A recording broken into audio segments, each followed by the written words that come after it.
Hello again. So now we're going to do this exciting problem together. Okay, let's read it together first. So Kat's Mercantile has purchased a lot of 57 items at a 9% discount off their original price. She then sells these 57 items at a 3% premium to her purchase price. Okay, if she profited a total of 114 euros, 114 pesos, what was the original price per item? Okay. So what we're looking for is we're looking for the original price, okay? So let's give that a variable name because that will allow us to begin to construct the algebraic expressions necessary and equations necessary to solve this problem. So this will be the original price of a single of these items, okay? We're assuming furthermore, and I should point this out explicitly, that we're assuming that each of these 57 items has the same price, okay? And now, strictly speaking, that's not entirely necessary, but that'll make it very easy for us to do this problem, okay? And now, let's begin to figure out how we're going to solve this. So somehow, what we need to do in the first case, if we read this, is that the 57 items were purchased at a 9% discount off the original price. So we ask ourselves the question in our brain, okay, what is a number, or how can I express a number decreased by p%? How can I express a number decreased by p%? Aha, I have it.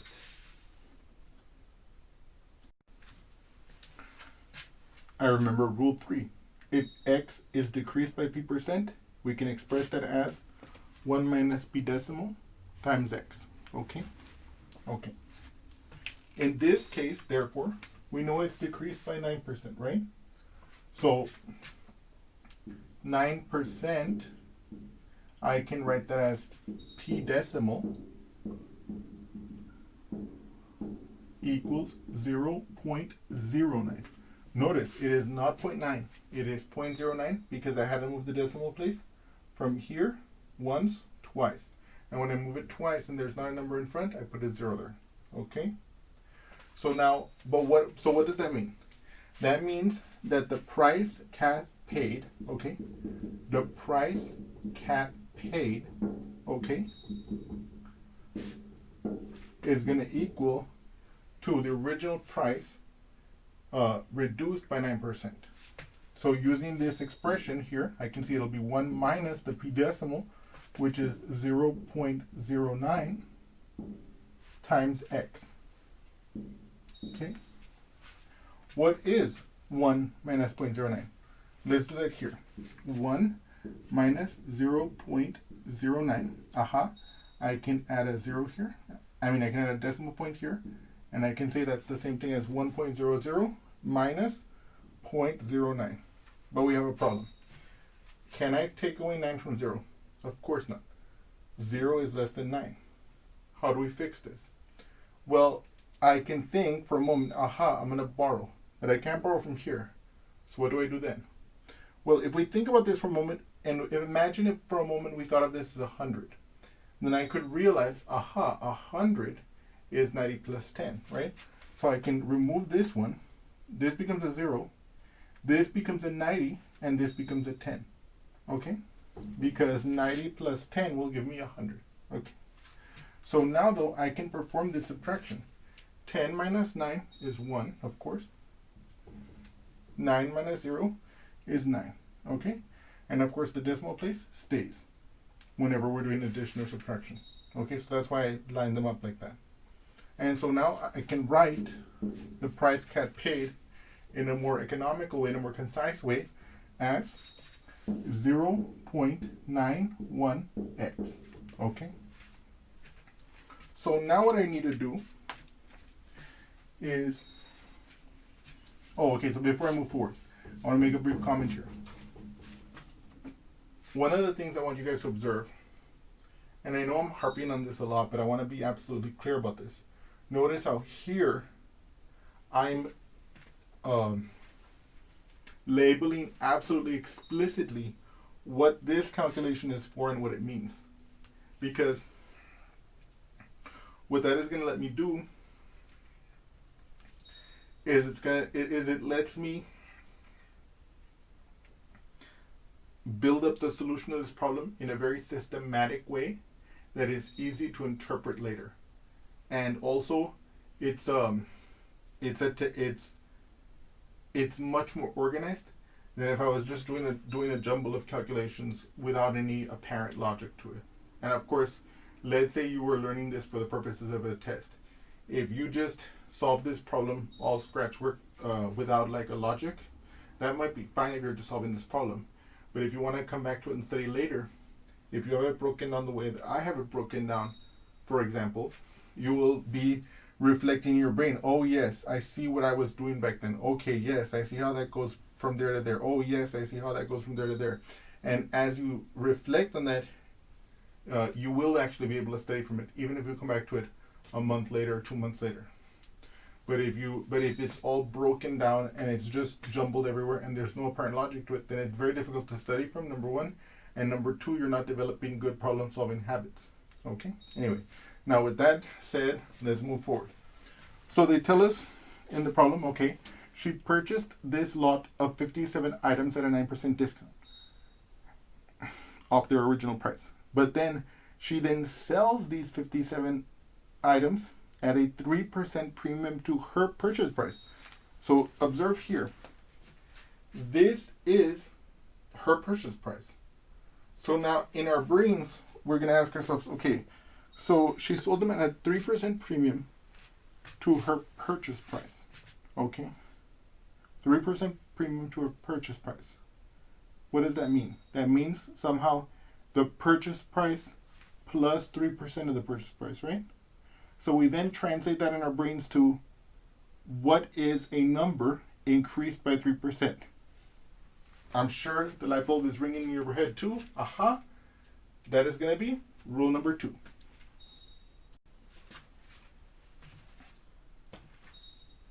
Right? So x increased by p% is 1 plus p decimal times x. In this case, therefore, the price that Cat sells the items, right? So Cat sales price, okay,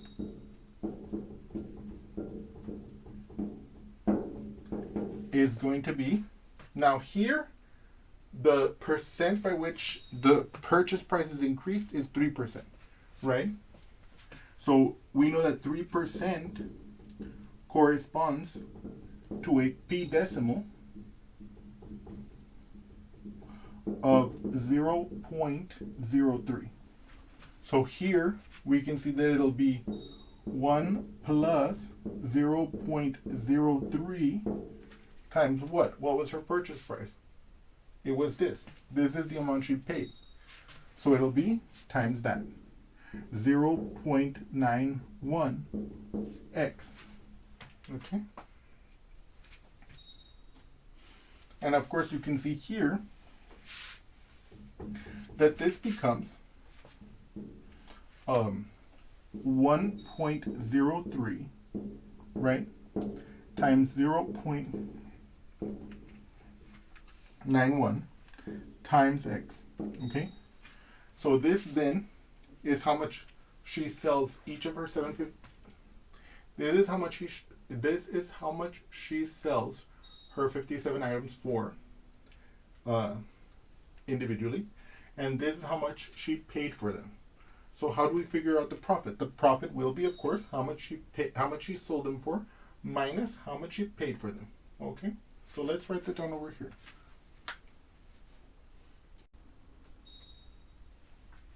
So we can see here, for example, the profit per item will be how much she sold each item for minus how much she paid for each item. Okay? And we saw that here, the amount she sold each item for was this, which I've written here. And the amount she paid for each item is this, which I've written here. Okay? So now, what we're going to do is, we're going to factor out the x, which will give us an easier expression to work with. Okay? So for example, here, you can see that I can pull out the x, and we can even pull out the 0.91, right? Okay, so this would be 1.03 minus 1 times 0.91 times x. Because if you notice, watch this. If I take 0.91x times the 1.03, I recover this first term. Okay? And if I do the 0.91x times the negative 1, I get the minus 0.91x back. Or in other words,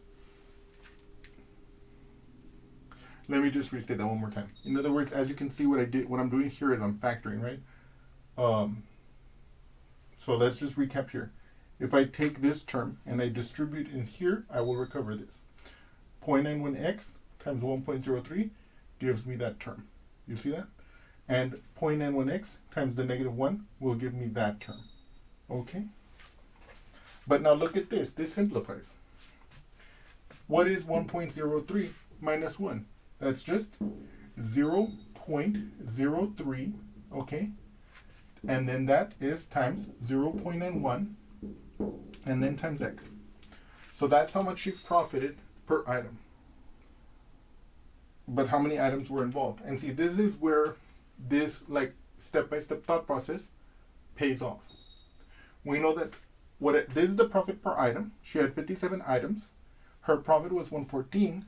So we know that 114, the total profit that she made off of this sale will be 57 times the profit she made off of each individual item.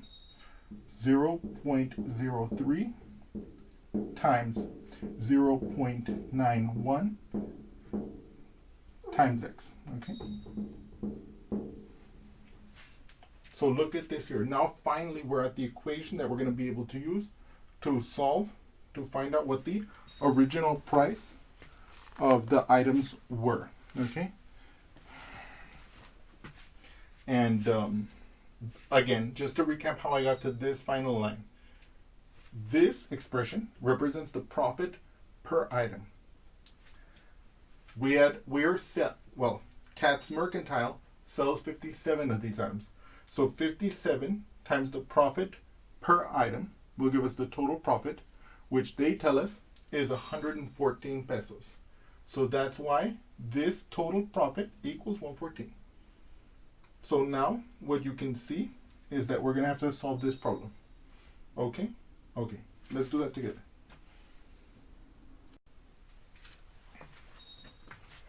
So the first thing I notice as I look at this problem is that, 57 times 2 is 114.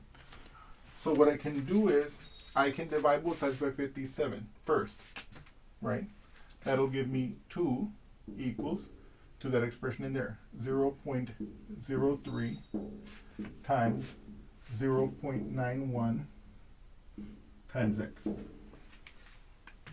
So now what I have to do is to get the x by itself, I have to divide by 0.03 and times 0.91. So in other words, what I'm saying is that x here is going to be 2 divided by 0.03 times 0.91. Okay. Now there's a lot of ways to go about this, okay? One way you could go about this is you could start writing it in terms of fractions. So for example, if I have this, right, I remember that 0.03, well, this is my 10th place, right? And this is my hundredth, my hundredth place, right? And so I can write this decimal as 3 over 100, right? And likewise, if you look at this one, I can see this 0.91. I can write this as 91 over 100, okay? And I know that fractions might not be the thing you want to see right now, but fractions sometimes can be a lot more clean than dealing with decimals. So for example, here, I can now rewrite this as 2 divided by 3 over 100 times 91 over 100, like this. Now look at this bottom. This bottom might look hopelessly more difficult than this bottom, but it's actually not. How do we multiply fractions? The product of two fractions is the fraction whose numerator is the product of the numerators of the fractions being multiplied, and whose denominator is the product of the denominators of the fractions being multiplied. So here, right, this bottom will become a single fraction where the top will be 3 times 91. So let's do that here real quick, okay? 3 times 1 is 3, and 3 times 9 is 27. So the top will be 273. And the bottom, 100 times 100, will be 10,000, okay? Like this. Aha! Look what's about to happen.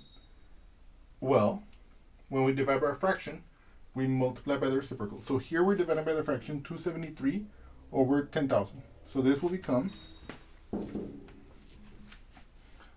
2 times 10,000 divided by 273. Okay? And then I ask myself, can I multiply 2 times 10,000 over 273? Not directly, but what I can do is I can make 2 into a fraction. I can write it as 2 over 1 times 10,000 over 273, right? 2 times 10,000, that's 20,000, right? Divided by 273, okay? And now what I can do is I can do that via long division. So let's do that together, okay? So we know that so far, so in other words, out of this whole calculation, we can already conclude that x, which is the original price, is equal to 20,000 divided by 273. Okay? So now all we have to do is simplify that. Okay. So here what we're going to have to do is we're going to have to do that long division. Okay?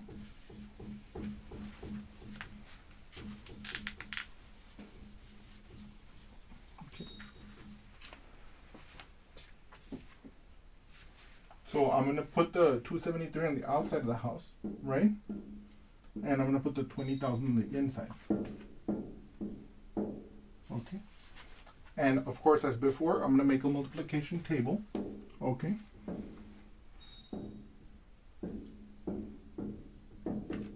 The easy one is times 1, because 273 times 1 will just be 273, right? The other ones will be harder. Well, not that hard, but you know. So for example, if I add 273 to 273, let's do that here. 273 plus 273. 3 plus 3 is 6. 7 plus 7 is 14. I bring down the 4, I carry the 1. 1 plus 2 is 3. Plus 2 is 5. Okay. I'm going to add 273 again, right? 6 plus 3 is 9. 4 plus 7, 7. 8, 9, 10, 11, right? Bring down the 1, carry the 1. 1 plus 5 is 6, 7, 8, okay, 6, 19. I then add 273 again. 9, 8, 9, 10, 11, 12. So I bring down my 2, carry my 1. So 1 plus 1 is 2, plus 7 is 9. 8 plus 2 is 10, so this is 1092. I add 273 again. So I'll admit that this can be a little bit like tedious, but it helps to prevent mistakes later. 2 plus 3 is 5. 9 plus 7 is 16. Carry the 1. 1 plus 0 is 1, plus 2 is 3. Then I bring down my 1. 1365. Okay. I can add 273 again, right? Okay. 5 plus 3 is 8. 6 plus 7, that's 13. I bring down the 3, carry the 1. 1 plus 3 is 4. I can add the 2, that gives me 6. And then bring down the 1, 1638. I add 273 again. Okay. 8 plus 3, 8. 9, 10, 11. So I bring down the 1, carry the 1. 1 plus 3 is 4 plus 7, that's 11. So I bring down the 1, carry the 1 again. 1 plus 6 is 7, 8, 9. So it'll be 19, 11, right? I add 273 again. So, of course, 1 plus 3 is 4. 1 plus 7 is 8. 9 plus 2, 9, 10, 11. I bring down the 1, carry the 1. 1 plus 1 is 2, 2184. And finally, one more time, 273. 4 plus 3 is 7. 8 plus 7, that's going to be 15. Bring down the 5, carry the 1. 1 plus 1 is 2, plus 2 is 4. And then I bring down the 2. 2, 4, 5, 7. Okay. But now that we've done all this work, we can go a lot faster. Okay, so watch this. I can begin by asking, does 273 go into 2? Of course not. 20? No. 200? No. 2000? Yes. 7 times. And I put the 7 over the 0 that ends the 2000. And 7 times 273 is 1911. Okay? So again, here I'm going to have to do some massive borrowing. So I'm going to do that here so you can see that clearly. 2000 minus 1911. Okay, this is a problem because I have to take care of all of these. So I can break this up into this. I can take away 1,000 from the 2,000, so I'll leave 1,000 here. And how can I make the other 1,000? 990 plus 10, right? So it'll be, this will become a 9, this will become a 9, and this will become a 10. Okay? 10 minus 1 is 9. 9 minus 1 is 8. 9 minus 9 is 0. 1 minus 1 is 0. So that is 89. And if you observe, if you add 89 to 1911, you will get 2000. Okay? We can even do that here. If in case you ever have doubt about a subtraction, don't hesitate to add. Because remember that subtraction is the reverse of addition. So if I add these two and I don't get 2000, I know I made a mistake. 9 plus 1 is 10. I bring down my 0, carry my 1. 1 plus 1 is 2. 2 plus 8 is 10. I bring down my 0, carry my 1. 1 plus 9 is 10 again. I bring down my 0, carry my 1. And I can see 1 plus 1 is 2. So I know I got the right answer. Right? Okay. So now,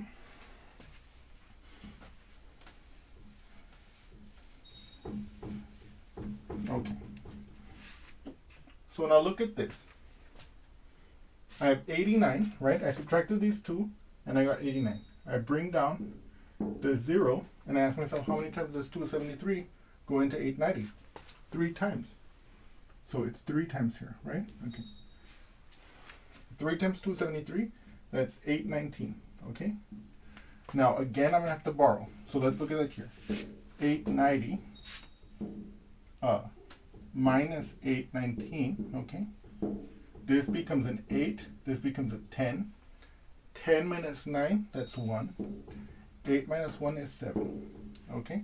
So I have 71 here. Okay?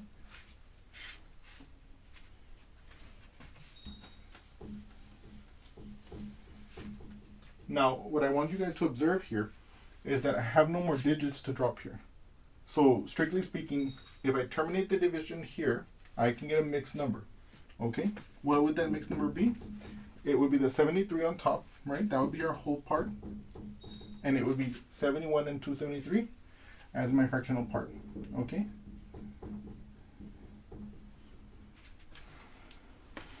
But as a unit price, we want to see something like in cents. So we have to go further. So let's do that together here. Okay? So in order to go further, I need to affix a decimal place. So I'm going to put a decimal point here, and then I can add a 0 here. I can drop that here. This becomes a 710. I ask myself, how many times does 273 go into 710? Twice. 2 times 273 is 546. Now, one of the things I want you guys to observe about this, and I know I've made this point before, is that by having made the multiplication table first, it's very easy to proceed in the division, because I don't have to switch between thinking about what I'm doing for the division versus what multiple I need to get to some value, like how many times does 273 go into 710. I'm not doing it on in an ad hoc basis each time I need to do it, because I've already done that part. Okay, so now here I need to subtract these. Okay, so let's do that together over here, just so we can see it more clearly. 710 minus 546. Okay, 0 minus 6, I can't do that, so I borrow from here. This becomes a 0, this becomes a 10. 10 minus 6, that's 4. 0 minus 4, I again can't do that, so this becomes a 6, this becomes a 10. 10 minus 4 is 6. 6 minus 5 is 1. So this is 164.